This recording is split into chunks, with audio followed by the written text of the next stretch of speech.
ठीक है बच्चों, अब क्वेश्चन हमारा कहाँ से शुरू हुआ था? क्वेश्चन हमारे यहाँ से शुरू हुआ था। क्वेश्चन में क्या बोल रहा था? Determine the value of lambda for which the following system of equation fail to have a unique solution. तो हमने क्या बोला कि यूनिक सॉल्यूशन कब फेल होगा? जब हमारा डिटर्मिनेंट जीरो के इक्वल हो जाएगा। तो हमने डिटर्मिनेंट को जीरो करके लैम्डा का वैल्यू -7/2 निकाला। तो अब मैंने क्या बोला कि अगर लैम्डा का वैल्यू -7/2 होगा तो सिस्टम ऑफ इक्वेशन क्या हो जाएगा? यूनिक सॉल्यूशन नहीं देगा, क्योंकि लैम्डा इज इक्वल टू -7/2 पे क्या हो जाएगा? डेल्टा जीरो हो जाएगा। तो डेल्टा जीरो हो जाएगा तो system of equation fail to have a unique solution. अब अगर लैम्डा का वैल्यू -7/2 नहीं होगा तो फिर डेल्टा जीरो हमारा नहीं होगा, और डेल्टा जीरो नहीं होगा तो फिर यूनिक सॉल्यूशन आ जाएगा।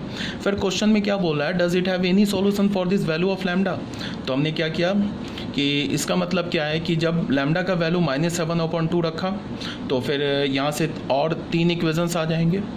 तो उस केस में क्या हमारा कोई सॉल्यूशन होगा? तो लैम्डा इज इक्वल टू -7/2 पे तो डेल्टा जीरो होगा, तो यूनिक सॉल्यूशन नहीं होगा। तो अब कौन सा बचा? या तो कंसिस्टेंट, इन्फिनाइटली मेनी सॉल्यूशन, या तो नो सॉल्यूशन। तो हमने क्या किया? लैम्डा का वैल्यू यहाँ डाला। तो डालने पे हमारे पास और 3 इक्वेशंस आ गए, और इसमें लैम्डा के इस वैल्यू के लिए डेल्टा तो ज़ीरो है। तो डेल्टा ज़ीरो तो फिर क्या है कि हमने क्या किया? इक्वेशंस को जाके देखा। तो 4th equation, 5th equation, 6th equation non parallel मिल गया। इसका क्या मतलब है कि फिर 2 पॉसिबिलिटी आ गई, या तो कोएक्सियल है या नॉन कोएक्सियल है। अगर कोएक्सियल है तो इस कंडीशन को सेटिस्फाई करेगा, नॉन कोएक्सियल है तो इस कंडीशन को सेटिस्फाई करेगा। नॉन कोएक्सियल है तो इनकंसिस्टेंट हो जाएगा, नो सॉल्यूशन होगा। कोएक्सियल है तो कंसिस्टेंट हो, इनफिनाइटली मेनी सॉल्यूशन होगा, कंसिस्टेंट होगा, और सिंगल पैरामीटर में इनफिनाइटली मेनी सॉल्यूशन हम लिख लेंगे। अब यहाँ पे क्या है कि डेल्टा ज़ीरो है। तो अब हमने क्या किया कि किसी भी 2 प्लेन को 4th 5th को हमने लैम्डा म्यू से मल्टीप्लाई किया, और वहाँ से जो एक्स वाई और जेड 3 कोफिशिएंट बनेंगे, और तीनों कोफिशिएंट में क्या होगा? लैम्डा और म्यू इन्वॉल्व होगा। तो हमने किसी भी एक्स वाई जेड में से किसी भी 2 लैम्डा म्यू के टर्म्स में जो इक्वेशन बने उससे हमने लैम्डा म्यू का वैल्यू निकाल लिया, ठीक है। और z में डालने की ज़रूरत ही नहीं है। अगर मान लो हमने एक्स वाई से लैम्डा म्यू का वैल्यू निकाला तो z को तो वो करेगा ही सेटिस्फाई, वहाँ नहीं डालना है। हमें चेक क्या करना है कि कांस्टेंट टर्म को सेटिस्फाई कर रहा है या नहीं कर रहा है, ठीक है। अगर कांस्टेंट टर्म को सेटिस्फाई कर गया तब तो क्या होगा? कोएक्सियल प्लेन होगा, इन्फिनाइटली मेनी सॉल्यूशन होगा। नहीं करेगा तो इनकंसिस्टेंट होगा, नो सॉल्यूशन होगा। तो यहाँ से हमने x और y का कोफिशिएंट इक्वेट किया, तो ये लैम्डा म्यू में 2 इक्वेशन मिल गया। और उसके बाद हमने z के कोफिशिएंट को बराबर किया, वो तो हो ही जाएगा, वो तो मैं बता ही रहा हूँ। अब हमने क्या किया? कांस्टेंट टर्म को इक्वेट करके देखा। तो कांस्टेंट टर्म को इक्वेट किया तो वो आ गया -22/5, 2 के इक्वल नहीं आया। तो इसका क्या मतलब है कि लैम्डा इज इक्वल टू -7/2 पे सिस्टम ऑफ इक्वेशन इनकंसिस्टेंट होगा एंड हैव नो सॉल्यूशन होगा, ठीक है। अब आ जाओ बच्चों क्वेश्चन नंबर 3 पे। क्वेश्चन नंबर 3 में क्या बोल रहा है? Let a system of equation is given as, ये दे रखा है यहाँ पे p और q पैरामीटर है। Then find the value of p and q if the system of equation have no solution, unique solution, infinitely many solution. p और q का वैल्यू निकालना है अगर सिस्टम ऑफ इक्वेशन या तो नो सॉल्यूशन है, या यूनिक सॉल्यूशन है, या इन्फिनाइटली मेनी सॉल्यूशन है। तो हमने क्या किया? इस क्वेश्चन को भी देखो, ये बहुत ही अच्छा क्वेश्चन है, कॉन्सेप्चुअल क्वेश्चन है।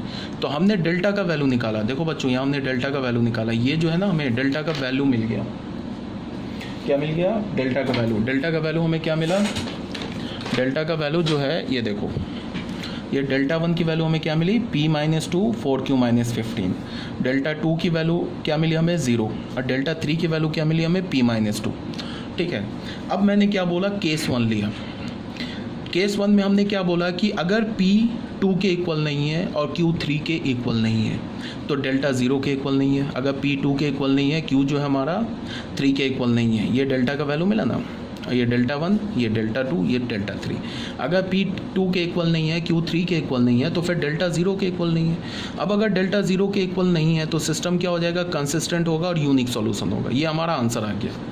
मतलब फर्स्ट केस में हमने कैसे फर्स्ट केस को हमने डील किया?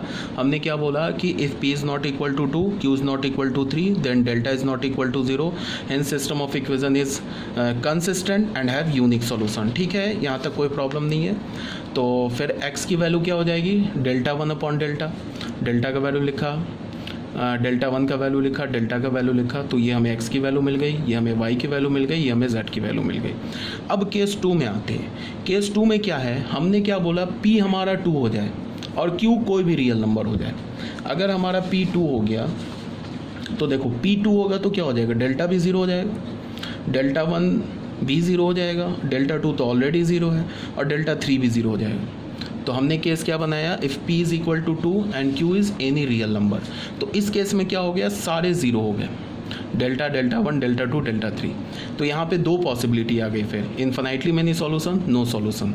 तो हमने क्या किया, p को 2 के इक्वल रखा, q को तो कोई भी रियल नंबर बोल दिया हमने, तो p को 2 के इक्वल रखा। तो यहाँ पे ये फर्स्ट इक्वेशन आ गया, सेकंड इक्वेशन आ गया, थर्ड इक्वेशन आ गया। अब यहाँ पे क्या है, plane 1 and plane 3 are coincident plane. ये देखो प्लेन 1 और प्लेन 3 क्या हमारा, ये दोनों कोइंसिडेंट है। क्यों, बिकॉज प्लेन 3 को तुम 2 से मल्टीप्लाई करो, प्लेन 1 आ जाएगा, तो ये कोइंसिडेंट हो गया।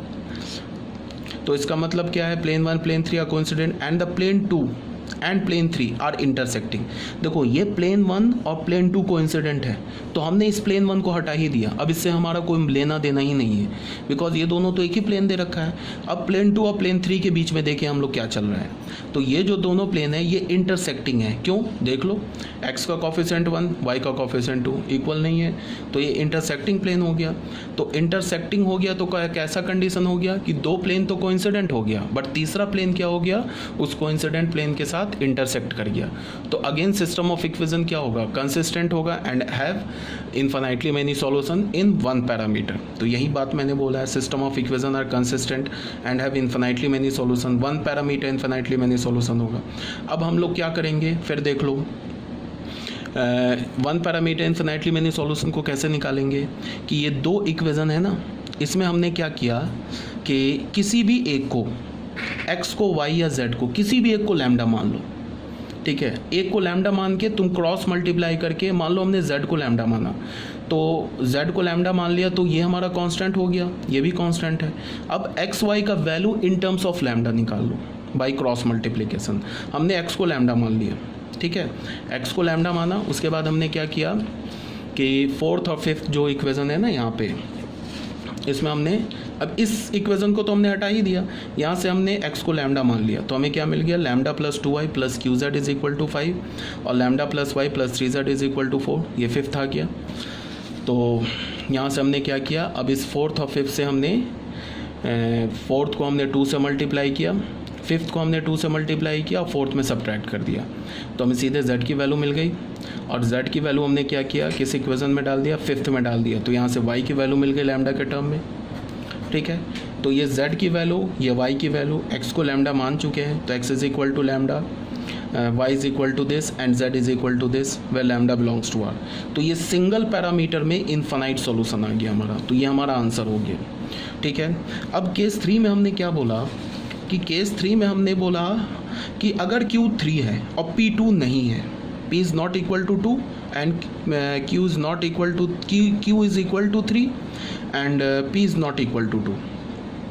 तो इसमें क्या होगा, अगर Q3 है तो देख लो क्या है, अगर Q3 है तो डेल्टा 0 हो जाएगा और P 2 के इक्वल नहीं है, तो देखो P अगर 2 के इक्वल नहीं है तो ये देख लो P 2 के इक्वल नहीं है, तो ये नॉन ज़ीरो आ जाएगा। और Q का वैल्यू हमने क्या बोल रखा है, Q का वैल्यू हमने 3 बोल रखा है, तो Q का वैल्यू 3 डालोगे तो क्या होगा, 12 माइनस 15, तो 12 माइनस 15 माइनस 3, और P 2 के इक्वल नहीं है, तो ये भी एक कांस्टेंट मिलेगा, इसको मल्टीप्लाई करोगे तो ये क्या मिलेगा, एक नॉन ज़ीरो कांस्टेंट मिलेगा।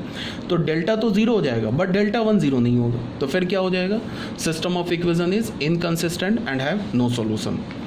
ये बात आगे समझ में, Q इज़ इक्वल टू 3 है, P is not equal to 2 है, तो डेल्टा तो 0 मिल गया, बट डेल्टा 1 ज़ीरो नहीं मिला एंड डेल्टा 2 भी 0 हो जाएगा। डेल्टा 2 तो ऑलरेडी 0 है और डेल्टा 3 भी 0 नहीं होगा। देख लो डेल्टा 3 क्या है हमारा, डेल्टा 3 तो हमारा P माइनस 2 है और P को मैंने क्या बोला, 2 के इक्वल नहीं है, तो डेल्टा 3 भी 0 नहीं होगा।